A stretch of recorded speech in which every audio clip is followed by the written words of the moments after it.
Hey guys, continuing on the Dalmatian coast, I couldn't pass by this extraordinary city of Dubrovnik in Croatia. There's a lot of history regarding this place, but this beauty of this city that was achieved mainly in 14th, 15th and 16th century is today a gem of the Adriatic Sea. We do have a close island over here. On this island you can see the cross of Triton and the royal fort. It's up there on top of this island. On the east side of the fortress of Dubrovnik, somewhere around here, it used to be a place for quarantine. So in medieval times they used to give a proper understanding of the concept of hygiene.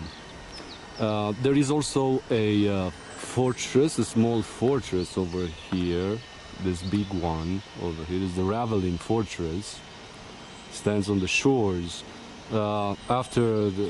On the opposite side of this bay is the fortress of St. John. This one over here. And the inner city hides lots of gems. Every step is going to give you a new perspective of the city, the narrow streets and the churches. Lots of religions are inside of the city walls that stretches for almost 2 kilometers. As you can see, it has ramparts and bastions and lots of defending walls. We do have here probably one of the biggest towers. Cheta Tower is this one. And there's a valley in front of the entrance in the fortress, as you can see over there, and there's another fortress on top of that cliff. That fortress, it's called Lovrenak. Inside the city walls, the main boulevard stretches from this side. We're gonna have a church here right at the entrance. You can see its tower bell. It is an old church, one of the oldest in the city, and it's called St. Francis Church. And from there starts the main boulevard or stradum that goes all the way on the other side of the fortress to this Dominican church. One of the most important churches, one of the larger churches in the city is Sveti Vlaho church. It's the big one with the dome over there. Or Saint Blaise Church is the patron saint of the city of Dubrovnik. It's somehow similar with Saint Mark of Saint Venice.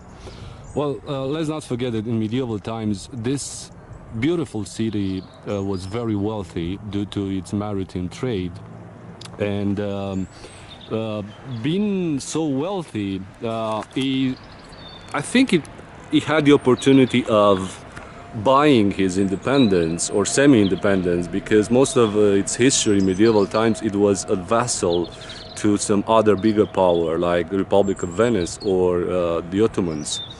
What's interesting is they formed a republic. It was called Republic of Ragusa, and they paid tribute to their masters. But they also had a very important control over the seas, and they were rivals with those big powers. Even the Republic of Venice was somehow a bit jealous of the wealth of this amazing, beautiful city of Dubrovnik. It was also the film set for important movies like Game of Thrones, and not only.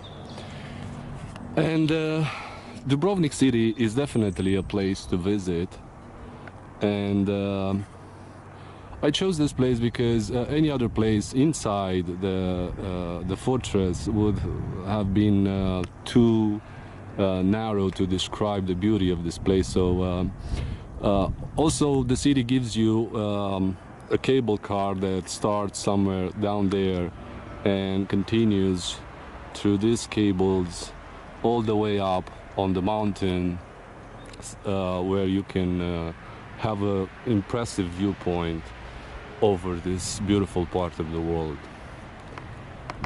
So this is the city of Dubrovnik with its magnificent old town, walled old town. I will see you next time.